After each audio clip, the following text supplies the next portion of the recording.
এনজিওর একটা বড় ধরনের তৎপরতা বেড়েছে এই তো ৭৪-এর পরে। এই ক্ষুদ্র ঋণটা তো তার একটা সিংহভাগই হচ্ছে গ্রামে যাচ্ছে, এবং নির্মাণ খাত জিডিপিতে তার অনুপাত হচ্ছে শস্য খাতের চাইতে বেশি। গ্রামাঞ্চলে এখন সাঁতার কাটার জন্য পুকুর পাওয়া যায় না। কৃষির মধ্যে শস্য বাদ দিয়ে অন্যান্য যে তৎপরতা, এটা গত ২-৩ দশকে, বিশেষত গত ২ দশকে অনেক বেড়েছে। এই যে জিডিপি প্রবৃদ্ধি আমরা দেখছি, তার পাশাপাশি গ্রামীণ যে রূপান্তর, অর্থনীতির রূপান্তর, গ্রামীণ জীবনের রূপান্তর, এবং সেখানে কৃষির সাথে সম্পর্কিত নারী পুরুষ, বিশেষত শ্রমিক নারী পুরুষের তাদের যে সংগ্রাম, এই বিষয়টাই আমার আলোচনার মূল বিষয়। তো আমরা গত সরকারের তো বেশ লম্বা সময়, ১৫ বছর, সেই সময় একটা উন্নয়নের মহাসড়কের মধ্যে আমরা ছিলাম। জিডিপি প্রবৃদ্ধি ছিল বেশ উচ্চ পর্যায়ে, মানে এটা ধরেন খুব কম দেশেই হয়েছে যে একটা প্রায় ১ দশকেরও বেশি সময় ধরে শতকরা ৬-৭, কোনো সময় ৮% পর্যন্ত জিডিপি প্রবৃদ্ধি হয়েছে। জিডিপি প্রবৃদ্ধির এই ঘটনাটা তো এমনি ঘটে নাই, তার তো অর্থনীতির মধ্যে নানান ক্রিয়া প্রতিক্রিয়ার মধ্যে দিয়েই তো জিডিপি প্রবৃদ্ধি হয়েছে। এবং কী কারণে জিডিপি প্রবৃদ্ধি হলো, এটার ইম্প্যাক্টটা মানুষের উপর কী, আজকের আলোচনার বিষয় হিসেবে গ্রামীণ অর্থনীতিতে বা গ্রামীণ সমাজে মানুষের মধ্যে এই যে উন্নয়ন হলো তার প্রভাবটা কী পড়লো, সেটা আমরা অনুসন্ধান করতে গেলে, যেটা ডক্টর মনিরুল বললেন যে এই যে বিভিন্ন ধরনের গবেষণার রেফারেন্স দিয়ে বললেন, আকাশও বলেছেন, এইটা গত ১৫ বছরের শুধু ব্যাপার না, তার আগের থেকেই বাংলাদেশের স্বাধীনতার পর থেকেই বিভিন্ন ধরনের পরিবর্তন হচ্ছে গ্রামীণ সমাজে। অর্থনীতিতে এগুলি তো পরিবর্তন তার হঠাৎ করে বা সরকার অনুযায়ী হয় না, এটার একটা ধারাবাহিকতা আছে। আখলাকুর রহমানের কথা যেটা বলেছেন আকাশ, যে আখলাকুর রহমান বাংলাদেশের কৃষিতে ধনতন্ত্রের বিকাশ, এটা ১৯৭৪ সালে প্রকাশিত হয়েছে। সেই ৭৪ সালে তিনি দেখেছিলেন যে ধনতন্ত্রের উপাদান, যেগুলো বললে আমরা ধনতন্ত্র বুঝি, তার লক্ষণগুলো বাংলাদেশের কৃষিতে দেখা যাচ্ছে। এটা ৭৪ সালের কথা, এটা ৫০ বছর আগের কথা। তো গত ৫০ বছরে তারও অনেক ধরনের পরিবর্তন হচ্ছে। এর মধ্যে স্ট্রাকচারাল অ্যাডজাস্টমেন্ট প্রোগ্রাম এসছে, এর মধ্যে বিদেশি দেশি পুঁজির অনুপ্রবেশ ঘটেছে, আর একটা বড় আকারে এনজিওর একটা বড় ধরনের তৎপরতা বেড়েছে এই তো ৭৪-এর পরে। এবং এই এনজিওর বাইরে, এনজিওর সাথে আরেকটা হচ্ছে ক্ষুদ্র ঋণের ব্যাপক একটা, যেমন সর্বশেষ হিসাবে দেখা যাচ্ছে যে অ্যানুয়াল ডেভেলপমেন্ট প্রোগ্রামের চাইতে যত প্রোগ্রাম বাংলাদেশে যত পরিমাণ, তার থেকে বেশি হচ্ছে ক্ষুদ্র ঋণ। এই ক্ষুদ্র ঋণটা তো তার একটা সিংহভাগই হচ্ছে গ্রামে যাচ্ছে। তার তো একটা প্রতিক্রিয়া আছে, ওইটা বিনিয়োগ এবং তার একটা পেশা তৈরি করা, বিভিন্ন ধরনের পরিবর্তন আমরা দেখি। এবং এগুলির প্রক্রিয়ার মধ্যে দিয়ে পাশাপাশি ইনফ্রাস্ট্রাকচার, অবকাঠামোগত পরিবর্তন, মানে ধরেন রাস্তা, আইয়ুব খানের সময়ে ব্যাপক একটা রাস্তার যোগাযোগটা বেড়েছিল, সড়ক যোগাযোগ আইয়ুব খানের উন্নয়ন দশকে। এরশাদের উন্নয়ন দশকে আমরা ইনফ্রাস্ট্রাকচারের একটা ডেভেলপমেন্ট দেখি। আবার গত সরকারের উন্নয়ন ১.৫ দশকেও আমরা এই ইনফ্রাস্ট্রাকচারের, সড়ক, সেতু, অবশ্য কোনো জায়গায় সেতু আছে, দুই পাশে সড়ক নাই, এরকমও আছে, কিন্তু এখানে অনেক ইনভেস্টমেন্ট হয়েছে, অবকাঠামোতে অনেক ইনভেস্টমেন্ট হয়েছে। যোগাযোগের কারণে গ্রাম পর্যন্ত আপনার ধরেন ট্রাক এবং যান্ত্রিক যানবাহন পৌঁছেছে, সেইটার প্রভাব গ্রামের কৃষির মধ্যে এসছে। এনজিও, ক্ষুদ্র ঋণ, পাশাপাশি আরেকটা বড় ঘটনা ঘটেছে গত কয়েক দশকে, সেটা হচ্ছে এই যে বিভিন্ন দেশে চলে যাওয়া, এবং সেটার কারণে ২ ধরনের মাইগ্রেশন। একটা মাইগ্রেশন হচ্ছে শহরে চলে আসা, আরেকটা হচ্ছে বিদেশে যাওয়া। এই দুটোই হচ্ছে বর্তমান গ্রামে ব্যাপক সংখ্যক মানুষের মধ্যে, বিশেষত তরুণদের মধ্যে, নারী পুরুষ নির্বিশেষে, তাদের মধ্যে প্রধান একটা তৎপরতা, অস্থিরতা কিংবা মনোযোগ। তারা কোথায় যাবে, শহরে আসবে অথবা বিদেশে যাবে। এবং বিদেশে যাওয়া, ওইটার আবার কিছু লোকজন গ্রামাঞ্চলে আমরা তৎপরতা দেখি, তাদের একটা সচলতা দেখি, তাদের একটা যোগাযোগ দেখি, ওইটাও একটা গ্রুপ। আরেকটা হচ্ছে বড় ধরনের একটা কর্পোরেট ইনভেস্টমেন্ট। আপনি ধরেন পোলট্রি এবং ফিশারিজ, জিডিপির মধ্যে আপনি প্রপোর্শন, আমরা ধরেন ৭২-৭৩ সালে জিডিপিতে এগ্রিকালচারের প্রপোর্শন ছিল, অনুপাত ছিল শতকরা ৬০% মতো। কর্মসংস্থান কৃষিতে ছিল শতকরা ৮০% মতো। আর এখন এই ৫২ বছর পরে, ৫৩ বছর পরে, এখন যেটা হয়েছে যে কৃষির অনুপাতটা শতকরা ১২% নেমে এসছে, আর কর্মসংস্থান হচ্ছে ৪৫% মতো। এই ১২% মধ্যে আপনি যদি শস্যটা নিয়ে আসেন, ধান এবং অন্যান্য শস্য সব মিলে শস্য খাতটা যদি ধরেন, সেই শস্য খাতটা ৯ ভাগের আশেপাশে। এবং খুবই সিগনিফিকেন্ট হচ্ছে যে বাংলাদেশে সবচেয়ে বুমিং সেক্টর হচ্ছে গত ২ দশকে, সেটা হচ্ছে কনস্ট্রাকশন সেক্টর, নির্মাণ খাত। এবং নির্মাণ খাত জিডিপিতে তার অনুপাত হচ্ছে শস্য খাতের চাইতে বেশি।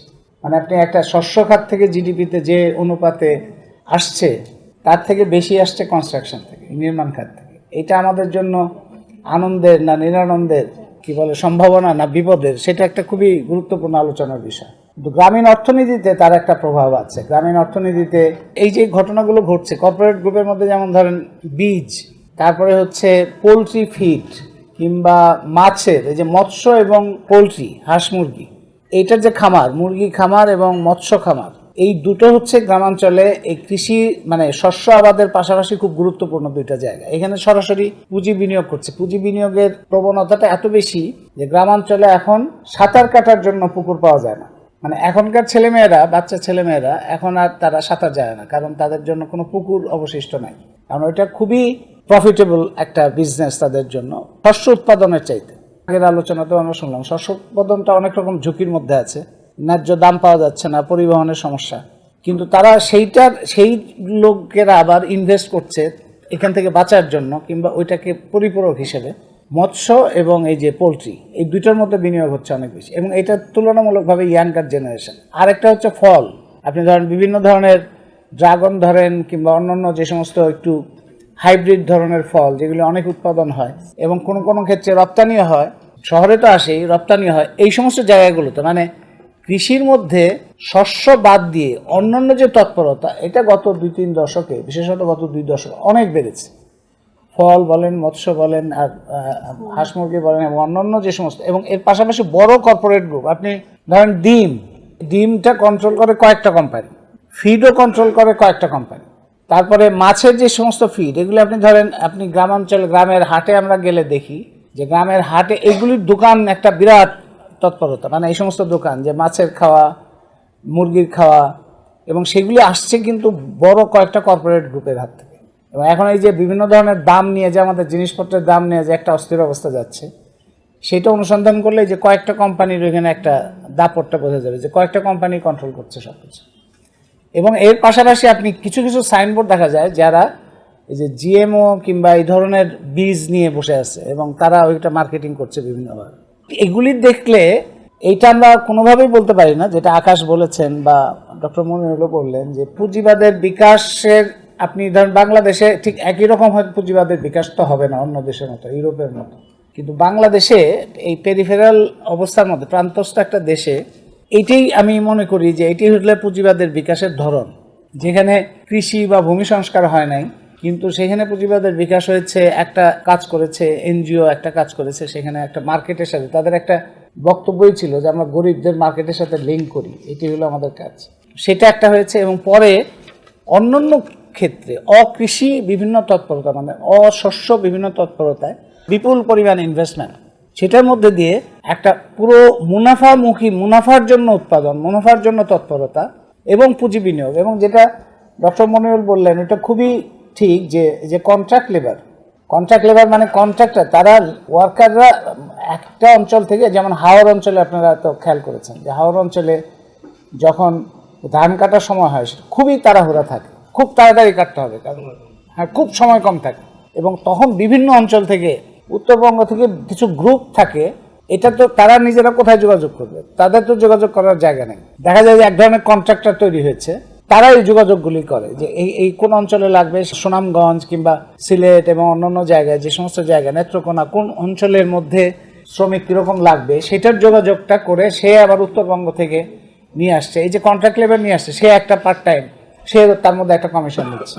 এই কন্ট্রাক্ট লেবারটা, এইটা এখন আপনি বাংলাদেশের একটা ব্যাপকভাবে একটা প্রচলিত লেবার কন্ট্রাক্টর, এটা একটা বড় ধরনের পেশায় পরিণত হয়েছে। হাশেম ফুডে একটা আপনার অগ্নিকাণ্ড হয়েছিল, 50 জনের মতো মারা গেল, সেটা আমরা গণতদন্ত কমিটি করেছিলাম এবং সেটাতে আমি ছিলাম।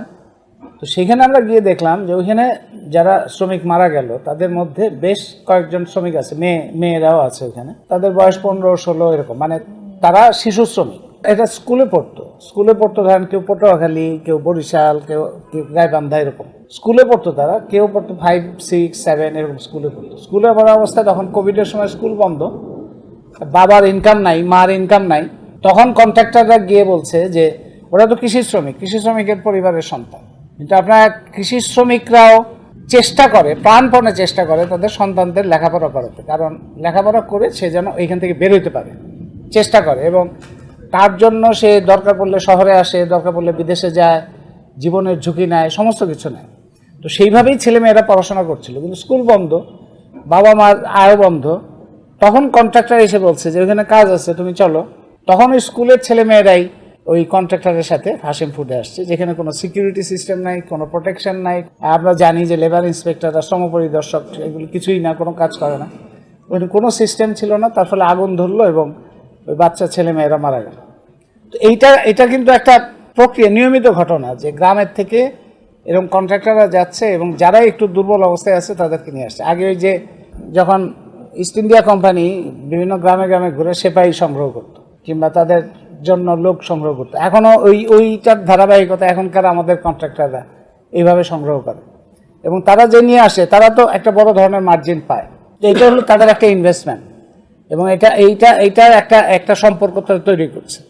তো জিডিপি গ্রোথে আমাদের ধরেন মাথাপিছু আয় তো অনেক বেড়েছে। মাথাপিছু আয় আমাদের এখন ডলারের হিসাবে প্রায় $3,000 মতো। তাতে আমাদের ধরেন আয় হয়, মাথাপিছু আয় মানে একজন শিশুও যে জন্মগ্রহণ করলেই মাত্র, তারও মাথাপিছু আয় প্রায় $30,000 মতো হয়। ভালোই অবস্থা, মানে মাসে, শুনতে তো ভালোই লাগছে। এবং 4 জনের একটা পরিবার যদি হয় তাহলে $1,20,000 মতো হয়। তো পভার্টি লেভেল অফ ইনকাম যেটা আছে তার থেকে অনেক বেশি, আমরা যদি জিডিপি হিসাবে সন্তুষ্ট থাকি। কিন্তু বাস্তবে যেটা দেখা যাচ্ছে যে কৃষি শ্রমিক যেটা আলোচনা করলেন, যে উনি দিনে $500 বেতন মজুরি পান। উনি যদি পুরো 30 দিন কাজ করেন, যেটা একটা অসম্ভব ব্যাপার, কাজও পাওয়া যাবে না, তার শরীরও করবে না, তারপরে আমরা ধরি যদি 30 দিন কাজ করেন তা $15,000 হচ্ছে।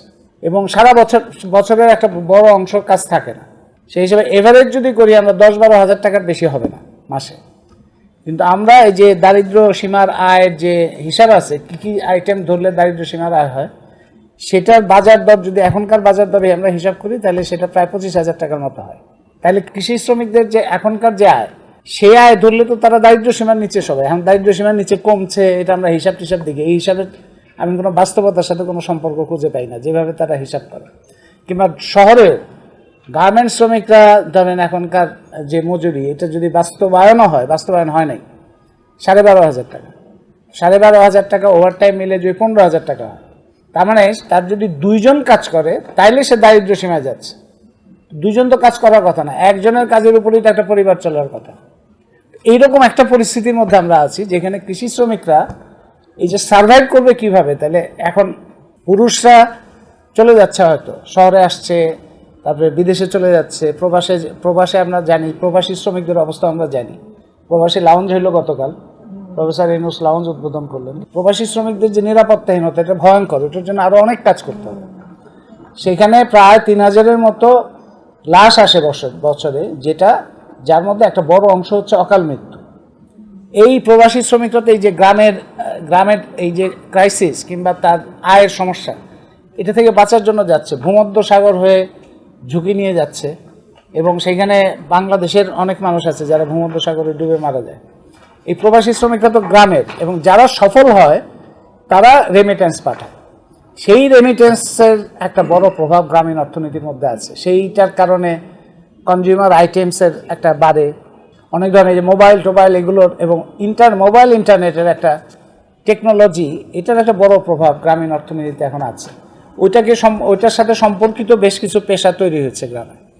মানে আপনি এখন গ্রামের মার্কেটে গেলে, বাজারে গেলে, আপনি ওই যে মোবাইল ঠিকঠাক করা কিংবা ইন্টারনেটের কানেকশন দেওয়া, আপনি গ্রামের একটা ছোট্ট চায়ের দোকান, যে চায়ের দোকানগুলি আছে, সেখানেও আমি দেখেছি যে ওয়াইফাই কানেকশন আছে, এবং সেখানে তারা ইউটিউবে তাদের পছন্দ মতো জিনিসপত্র দেখছে।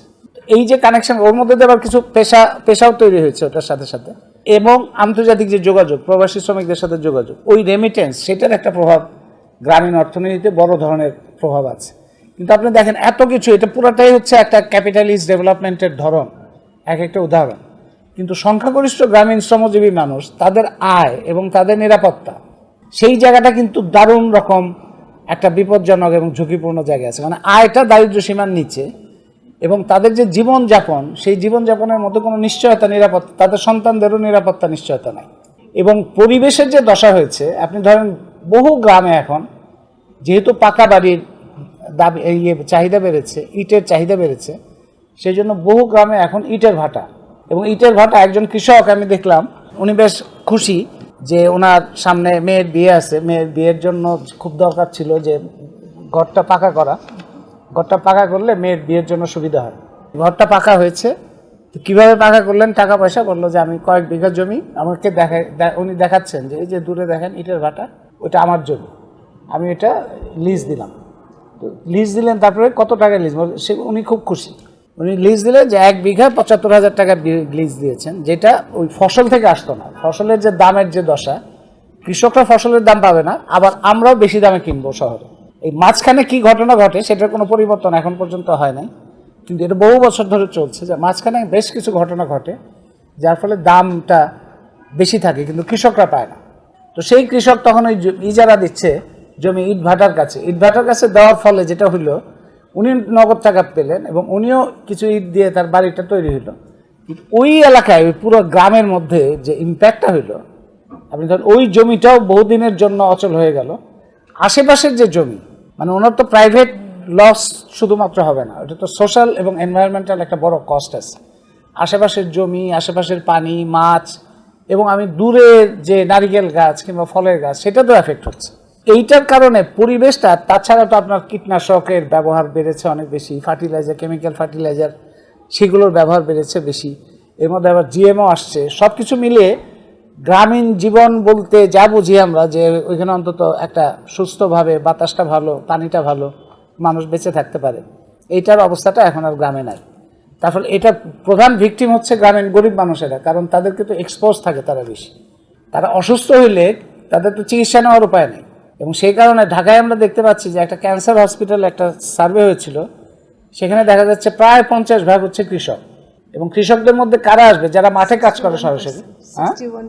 হ্যাঁ, তো এই গ্রামে যারা সরাসরি মাঠে যারা কাজ করে তারাই তো, এবং তারা তো কৃষি শ্রমিক, এবং তাদের ওই যে কস্ট, এই যে হেলথ হ্যাজার্ড এবং জীবনের ঝুঁকিটা তৈরি হইলো, এটা তো প্রফিটেবিল, আরেকদিকে প্রফিটেবিলিটি বাড়ছে, জিডিপি গ্রোথ বাড়ছে, কিন্তু শ্রমজীবী জনগণ, একটা ব্যাপক সংখ্যক মানুষ, তাদের জীবনের অবস্থাটা আরও বেশি ঝুঁকিপূর্ণ হচ্ছে, অনিশ্চিত হচ্ছে, এবং বড় ধরনের, মানে যাকে বলা যায় যে অনিশ্চিততার মধ্যে পড়ছে, এবং সেটার মধ্যে একটা অস্থিরতা তৈরি হচ্ছে, যে কারণে গ্রামীণ শ্রমজীবী মানুষের দ্রুত কিভাবে কোথায় যাবে সারাক্ষণই মাথার মধ্যে চিন্তা থাকে যে কিভাবে যাবে। এবং সার্ভাইভ করার জন্য তাদের কয়েকটা পথ। একটা পথ হচ্ছে একাধিক ব্যক্তির কাজ করতে হবে, মানে স্বামী স্ত্রী সন্তান থাকে, এবং সেই সন্তান, আমি বললাম যেটা 15-16 কিংবা তারও আগে তারা কাজে ঢুকে যাচ্ছে, যদিও এই সময় কাজে ঢোকার কথা না। এটা হলো একটা।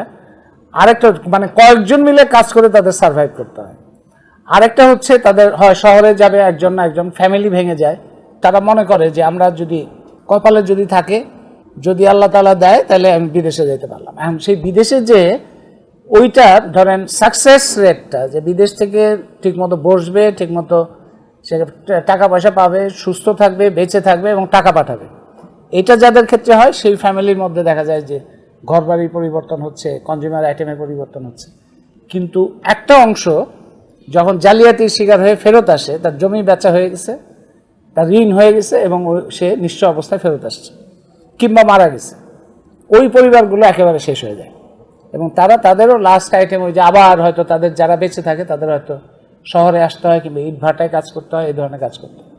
তার মানে আমরা দুইটা বিপরীত চিত্র দেখছি, যেটা বলে আমি শেষ করি। একটা বৈপরীত্য বড় ধরনের, যে একদিকে পুঁজির একটা বড় ধরনের বিকাশ হচ্ছে, বেশ কিছু গ্রুপ, কর্পোরেট গ্রুপ, তারা ইনভেস্টমেন্ট করছে, তারা অনেক বেশি প্রফিটেবল ইনভেস্টমেন্টই করছে, তারা অনেক বেশি লাভ হচ্ছে, এবং নতুন নতুন পেশাও তৈরি হচ্ছে যারা এগুলির উপরে বেঁচে আছে, এবং তাদের ভালো আয় হচ্ছে, ভালো রিটার্ন তাদের। কিন্তু এই একই প্রক্রিয়ার মধ্যে দিয়ে একটা বিপুল সংখ্যক মানুষ, তারা দেখা যাচ্ছে আরও বেশি অনিশ্চিত এবং ঝুঁকিপূর্ণ জীবনের মধ্যে চলে যাচ্ছে। এখন ধরেন জাতীয় ন্যূনতম মজুরি, বা এই যে এদের একটা ন্যূনতম নিরাপত্তা কিংবা পরিবেশ আইন, এগুলি যদি কাজ করতো, তাহলে এই চিত্রের মধ্যে হয়তো কিছু পরিবর্তন দেখা যেত। পরিবেশ আইন তো বাংলাদেশে কাজ করে না। ইটের ভাটার মধ্যে 90% হচ্ছে বেআইনি, যেগুলি সরকারি হিসাব, এবং জাতীয় ন্যূনতম মজুরি বলে কিছু নাই।